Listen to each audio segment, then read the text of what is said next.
Imagine for a second that you're trying to learn, I don't know, a really complex new topic. Okay. And someone just hands you this dense, unformatted 50-page wall of plain text. Oh, wow. Yeah, no thanks. Right. It's completely overwhelming. Your brain is essentially burning calories just trying to decode the symbols and, form the mental imagery. Exactly. But now imagine that exact same information presented as this dynamic, high-definition video or like a sleek, interactive infographic. Which one is actually going to keep your attention? I mean, it's not even a contest at that point. It really isn't. And that brings us to the mission of today's deep dive.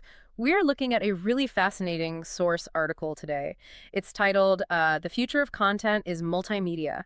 Here's your AI shortcut. It's a great read. Yeah, it really is. And our goal today is to explore how this whole digital landscape is aggressively shifting away from static text and, more importantly, how anyone, whether you're a seasoned marketer or just a curious learner, can use artificial intelligence as a shortcut to create these highly engaging, immersive multimedia experiences. Yeah, because it is a massive shift. Okay, let's unpack this. Well, before we can even talk about the AI shortcut itself, we first have to understand why text alone is just, it's no longer cutting it in today's saturated digital world. Right. Why the sudden death of plain text? Well, the source research makes it very clear that combining text, images, audio, and video, it's not just some nice aesthetic choice anymore. It's an absolute necessity for comprehension and retention. So it's a neurological thing. Exactly. Research shows that people retain information so much more effectively when text is paired with visuals. Because it bypasses a lot of that heavy cognitive lifting. Yes, precisely. Yeah. And it's not just human brains that prefer this. Search engines are actively favoring rich media now. Oh, interesting. Yeah, so if you have videos or interactive elements, the algorithm actually boosts your organic reach and your SEO because it knows users are lingering longer. That makes sense. And what's fascinating here is that visual storytelling isn't just about making things look pretty, it's a calculated cognitive strategy. What do you mean by that? Well, you're using specific elements like color schemes, typography, layout to guide the audience's journey. You're establishing a mood and highlighting key messages without explicitly telling them what to think. You're showing, not telling. Right. Visuals evoke empathy.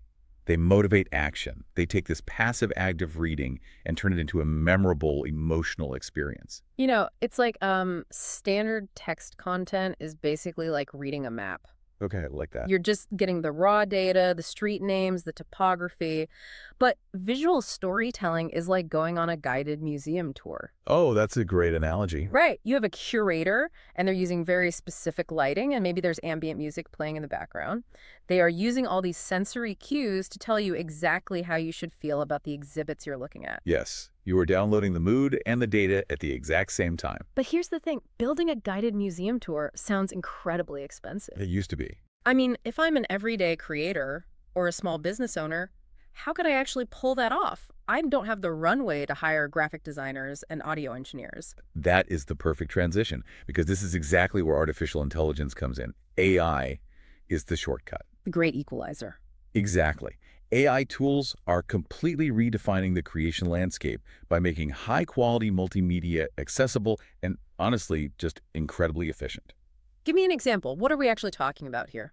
Well, the source text highlights that AI platforms can now generate high-quality images, dynamic videos, and even custom soundscapes in a fraction of the time that traditional methods would require. So we're talking minutes instead of weeks. Minutes, sometimes seconds. And the algorithms are analyzing these vast data sets to suggest the optimal visual elements that will actually resonate with your specific target audience. Wait, I have to push back on that a little bit. Okay, go for it. If the AI is really just analyzing past data sets to inform its design choices, like if it's literally just looking at what worked yesterday, doesn't that mean everything will eventually just look exactly the same? The mediocrity machine argument. Yeah. Like, are we risking losing true innovation because the AI only knows how to play it statistically safe? It's a totally valid fear, but this raises an important question about how creators actually view and use AI. The source text argues that AI actually allows for the exploration of innovative concepts that might not have been feasible before. How so? Because it removes the financial penalty for experimenting. Oh, I see. Right. If it costs you $5,000 to make a video, you play it safe. But if an AI can generate 10 variations for free, you can try something totally wild. You use all the tedious variations, which frees you up to just dream bigger. So it's not replacing the human spark, it's just doing the grunt work. Exactly. Yeah. And it enables personalization at scale. You can automate editing, get suggestions for improvements, and even create multiple demographic-specific variations of the exact same piece of content. So you could have one video tailored for a Gen Z audience on TikTok and another polished version of the same info for LinkedIn. Simultaneously. Yes. Wow. Okay, so if AI is the engine powering this whole new era of creation, what specific formats should we actually be building with it? Well, our sources break down this multimedia toolkit into three main areas: video, audio, and infographics. Let's break those down because I assume everyone knows what a video is, but why are we choosing it strategically? So video is the ultimate multisensory medium. It's highly favored on mobile, obviously, Right. but it's also incredibly versatile. You could do long-form tutorials, short social media snippets, whatever. And the data shows it significantly boosts information recall and ROI. Because it's hitting your eyes and your ears at the same time. Exactly. Yeah. Your brain is locking in that memory through multiple pathways. Then you have audio, which is completely different psychologically. Audio is interesting. The source mentioned it fosters intimacy, right? Yes, voiceovers build trust in a way that text just can't. And soundtracks can elevate the emotional impact of a message instantly. But crucially, audio allows for on-the-go consumption. Right, like commuting or exercising. Exactly. You can't safely watch a video while driving, but you can listen to a deep dive. Hopefully, like people are doing right now. Right. And then the third tool is infographics. The lifesaver for dwindling attention spans. You nailed it. Infographics are the ultimate tool when your audience has zero patience.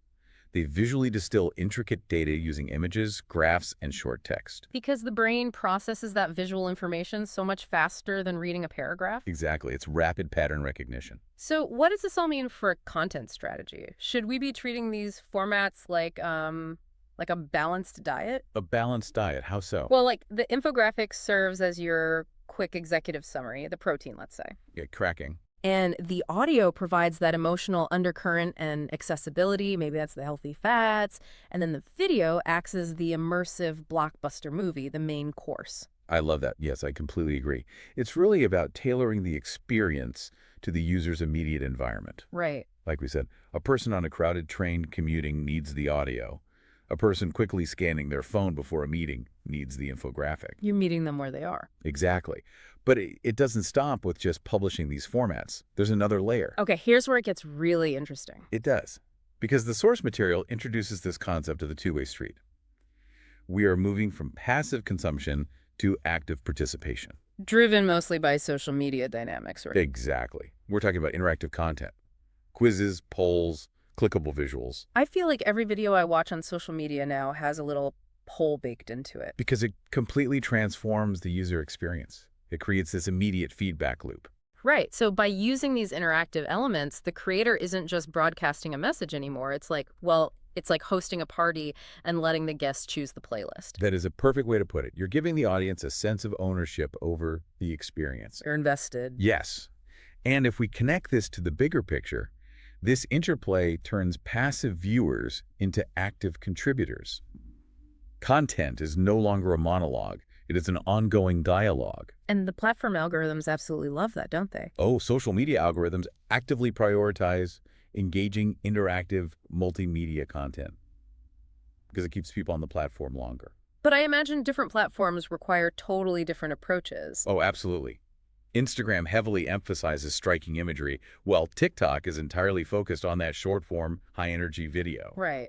But, you know, if you were having this massive interactive dialogue across TikTok and Instagram and your own website, how do you actually know if anyone is truly listening? Their measurement. You have to prove it works. Right, because vanity metrics don't pay the bills. Exactly.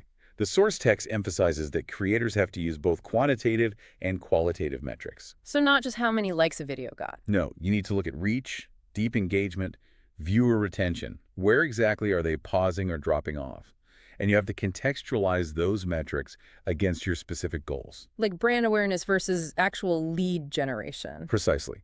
A video might not get 1 million views, but if it has a crazy high click-through rate for a niche product, that's a massive win.